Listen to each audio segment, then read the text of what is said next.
Assalamu alaikum. Before I start the video, I want to say if you want to follow my Instagram, because I upload there, I try to post daily there. I want to engage with you guys there because there's more of me on there. Okay, so today's video, I wanted to get a bit personal and I kind of wanted to talk about my struggles as a revert Muslim woman. I'm going to get into mental health, personal issues such as family issues, doubts, one and the other, struggles with hijab, because I think it's important I talk about these things. I want people to know that, it's normal, number one, and number two, you're not alone. Something that I see that is very, very taboo in the Muslim community is a person having doubts in Islam. I have seen that when people have doubts in Islam, there are other Muslims or certain Muslim communities who will attack the person for having these doubts. Now, I'm here to say that me, as a revert Muslim woman, I have experienced these doubts. Now, the beautiful thing is that Islam encourages us to seek knowledge.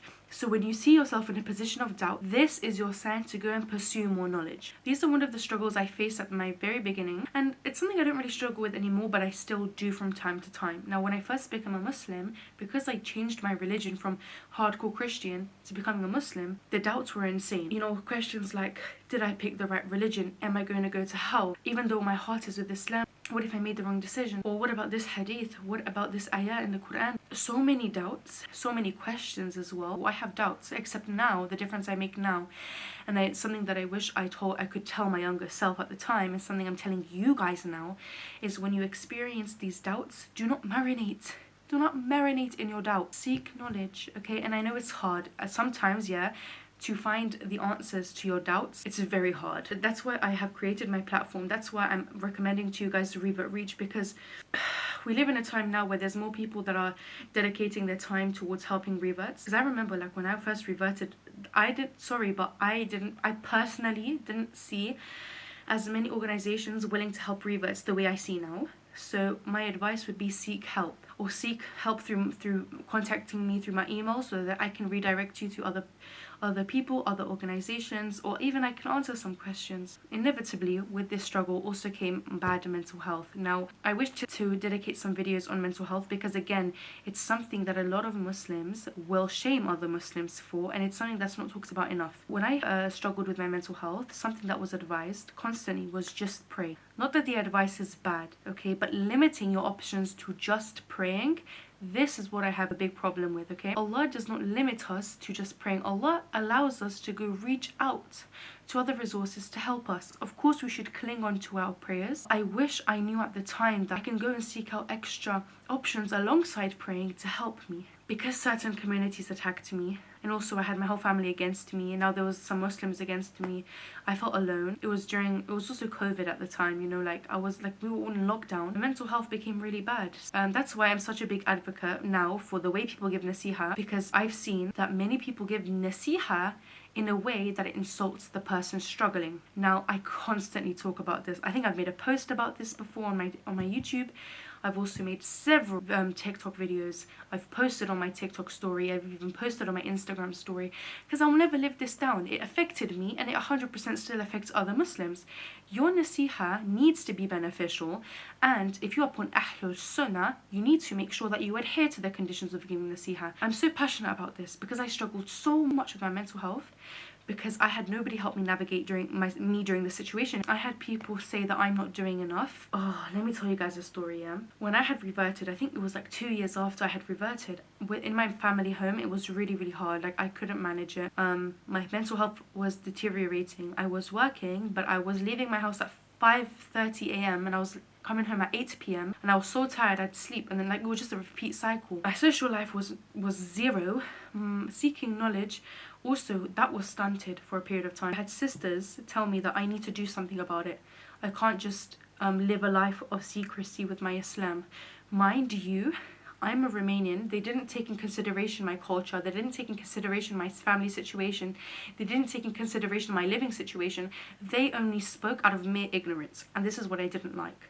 They didn't assess the person's situation, but advised based off of ignorance. Imagine this, yeah? You're struggling at home. Your family's beating you every day. You can't wear the hijab with them seeing you, because you will, again, get beat. You're working every single day. You're trying to make money to be able to move out. You can't seek knowledge. You have no friends. you know, fasting is really hard in Ramadan. Like, your situation is just so hard because you're constantly at risk of abuse. And then I come along and I say, do more. Leave your house. Just wear the hijab. Okay, just wear the hijab. It doesn't matter what you think.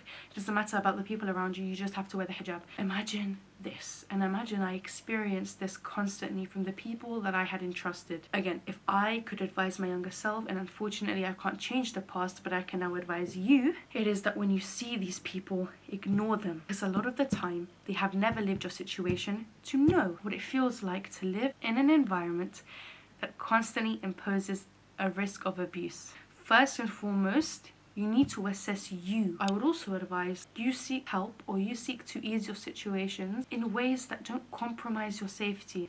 It's something that a lot of these Muslims, they won't understand.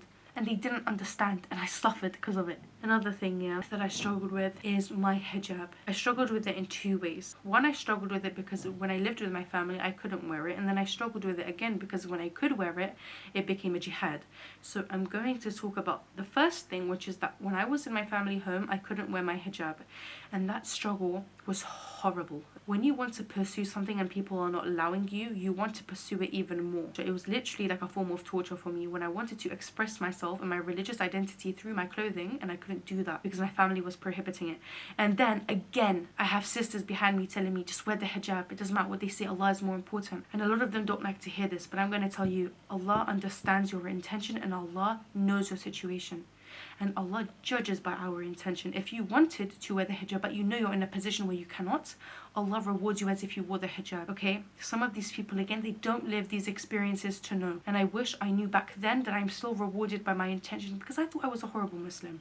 That's another thing I struggled with. I thought I was a horrible Muslim, yeah? So I want you guys to know that if you can't do it, don't feel like a failure, don't feel like a bad Muslim, don't listen to the criticism of others when you know that your situation is making it hard for you. Confide in Allah, number one, and number two, know that Allah will still reward you for your intention. Of course, with time and as our situation becomes easier, such as if you're a minor, I would never recommend that you go against your parents or run away, because so many welfare risks come with that. But let's say you're at a legal age where you're able to leave, you're able to work, you're able to make your own income. That is when I would advise that you begin to think about next steps, because once you leave your family or once you take those big steps, it becomes much easier for you to practice your deen and not compromise in your religion. Another thing I struggled with was finding a community. When I was a beginner Muslim, I quickly became affiliated with certain groups that I wish I never did. They were so-called Salafis. I do not think Salafia is what these people were claiming Salafia to be, because their actions said otherwise. I became a hardcore Salafi, right?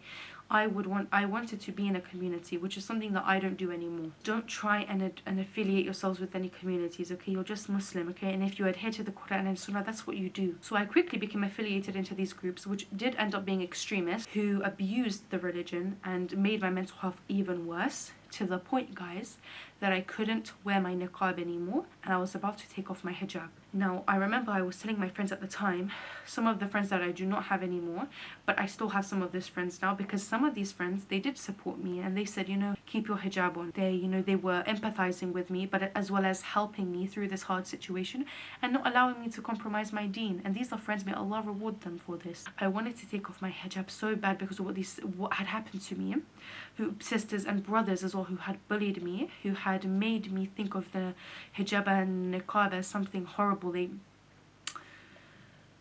Again, I would advise, do not go straight into groups, okay? You're a new revert. Study, it's a steady journey, okay? Knowledge comes at a steady pace. Progress comes at a steady pace. I wish I could tell my younger self this, and I wish I could change this, yeah? And I wish I never affiliated myself with any groups.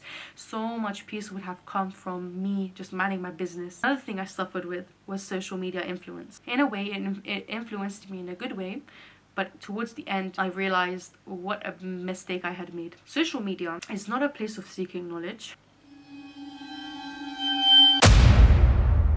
Did you guys see that? Was that a spider? And I say this because, not that everybody says wrong things, but a lot of the time, people will cherry pick the religion, or they'll innovations, or there'll be things that are not even true. If you ever come across informational videos, I would always advise that you fact check it, okay? Don't just go by what the video says. Also, social media is a breeding ground for toxicity and for extremism. Not that social media in itself is bad completely, because a lot of good can come out of social media, but if you're a person who wants to seek to strengthen your iman, it's just not the place. And I've been doing TikTok for years, man. It's only been a few months now that I thought to myself, I barely post anymore, guys. My problem, especially now, is TikTok. Why does it keep coming? Go away. Because TikTok, yes, it really influenced my iman. Began to see the extremism online, and I began to see the harassment and the rudeness of Muslims online, which all contributed to my weak faith and potentially leaving Islam. I know several sisters who are no longer Muslim because of social media. Look at it! And I know from my emails as well that several of you guys are experiencing the same thing. Do yourself a favor and don't stay on TikTok a lot. Well, obviously with my family, that was another struggle, where my family wouldn't let me fast, or they'd try and make me eat, or they'd put pork in my food. Because if you're Romanian or Balkan, if you know, you know, they eat a lot of pork. If they ever saw me on a rare occasion with my hijab, best believe it would be wrapped around my neck. And wallahi, I'm not joking, because one time it was. Obviously, I was beaten a lot. Privacy doesn't exist. Bag checks, having to hide stuff. That was another struggle, which in a way, yeah, it was a kind of a beautiful struggle, to be fair. It created a love for my religion. Oh my gosh, it's back. Another struggle that I had was, again, when I began wearing my hijab and my niqab. So this struggle is a bit different to my other struggles. This was now a struggle with my nafs. So when I put on my hijab, yeah, in the beginning there was like a high, you know, finally I can wear my hijab, but then slowly you begin to think like, wow, I'm not very cute with a hijab. Or sometimes, you know, you'd have bad hijab days where I'd literally look like an egg, and I'd be like, I don't want to do this. It's only when I began to study the conditions of the hijab and what hijab means that wearing the hijab became easier for me. And I say this because I began to realize that hijab is not a fashion statement to make me look pretty, you know, none of this. Hijab is merely for the sake of Allah subhanahu wa ta'ala and to keep me humble, you know. And when I began to study what the hijab means, it became a lot easier.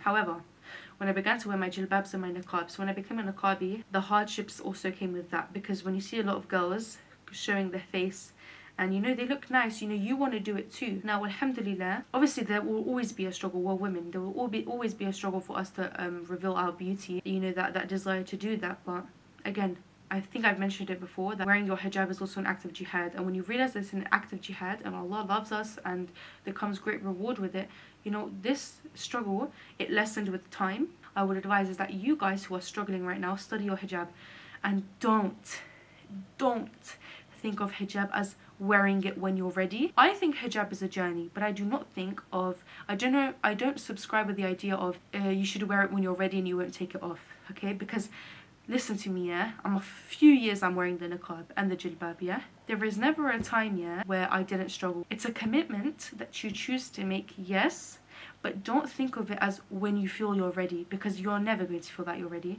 You're only ever going to think at the back of your mind, I'm doing this for Allah. And struggle is normal, duh.